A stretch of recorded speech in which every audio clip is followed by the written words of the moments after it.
Anwar, News 18 Jammu. DGP Dilbag Singh ने आज कहा कि हुर्रियत और जमात जैसे बुनियाद परस्त ग्रुपों की दहशतगर्दी की फंडिंग पर शिकंजा कसा जा रहा है। यही वजह है कि अब वादी में पथराव ना के बराबर है। दिलबाग सिंह ने कहा कि वादी में मौजूदा पुरअमन माहौल के लिए नौजवान भी बराबर के जिम्मेदार है। डीजीपी ने आज साइकिल रेस के मौके पर मीडिया से बात करते हुए इन ख्यालात का इजहार किया।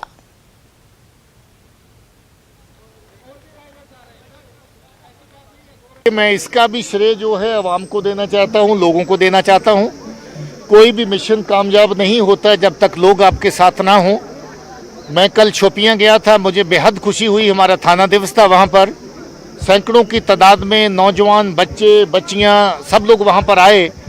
उन्होंने इस बात का जिक्र किया कि वही जैनपुरा जिसमें कभी मिलिटेंसी के चलते सारे के सारी वीडियो बना करके मिलिटेंट्स हैफशीर माल के रोड से उस इलाके से देते थे, आज उस इलाके में अमन अमान है। कल वहाँ जिक्र हो रहा था कि हमारे इलाके में डिस्पेंसरी होनी चाहिए। कल वहाँ जिक्र हो रहा था कि पीने के पानी की सुविधा उन इलाकों में भी पहुँच जाए जहाँ पर अभी नहीं है। कल वहाँ जिक्र हो रहा था, बच्चियों ने, खासतौर पे सुमैया, वहाँ पर एक बच्ची ने कहा कि मैं 80 बच्चियों की क्रिकेट की जो एक तादाद तैयार कर चुकी हूँ। हमें बच्चियों के लिए क्रिकेट की एकेडमी नहीं है, हमें क्रिकेट के लिए एकेडमी चाहिए। यहाँ आज ये डिमांड कर रहे हैं कि हमें खेल कूद में अपने कैरियर में आगे बढ़ना चाहिए।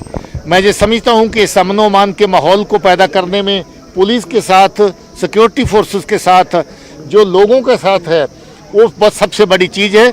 इसी तरीके से लोग इसी अमन के रास्ते पे आगे बढ़ाने के लिए हमारा साथ देते रहें। और मुझे उम्मीद है कि आने वाले वक्त में ये कश्मीर उसी बुलंदी पे होगा जहाँ कश्मीर की खूबसूरती, कश्मीर के लोगों का फ़र्क दिली, कश्मीर के लोगों की हॉस्पिटलिटी, जिसके लिए लोग जाने जाते हैं, फिर से लोग उसी का चर्चा करेंगे। मुझे बहुत खुशी है इस बात की। जब मैं कांटों की बात कर रहा था तो उसका इस तरफ भी इशारा था कि वो कांटे सिर्फ और सिर्फ ऐसे ही नहीं हैं जो पाकिस्तान की सरजमीन से जहां पर मिलिटेंसी को बढ़ावा दे रहे थे, टेररिज्म को बढ़ावा दे रहे थे, जहां पर भी ऐसे अंसर थे जो उनके हाथों में खेलते थे एजेंसियों के, जहां पर बहुत बड़ा पैसे का खेल था, उस पैसे के खेल के चलते जहां पर लोग नौजवान बच्चों को इंस्टिगेट करते थे पत्थर मारने के लिए, बंदूक उठाने के लिए, इस तरह के वो एलिमेंट, चाहे वो हुर्रियत हो, चाहे वो जमात हो, चाहे और इस तरह के एलिमेंट हों जो रेडिकलाइज थे,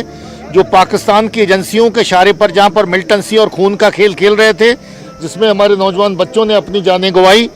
मुझे ये लगता है कि उनका सफाया भी काफ़ी हद तक इसके लिए जिम्मेवार है कि आज पत्थर नहीं चलते। इसके लिए नौजवान तबका भी जिम्मेवार है कि आज नौजवान इस चाल को, इस साजिश को समझ चुके हैं कि इस खूनी खेल में उन्होंने नुकसान उठाया है और जो खूनी खेल पीछे बैठ कर के उनको उकसाते थे और इसमें शामिल करते थे, उन्होंने फ़ायदा उठाया है। इसके चलते आज पत्थरबाजी की घटनाएं नहीं होती हैं, अमन का माहौल है। खासतौर पर डाउनटाउन में नौजवान बच्चे भी आज अच्छे माहौल में जीना चाहते हैं, मुझे इस बात की खुशी है। तो नाज़रीन, कश्मीर न्यूज़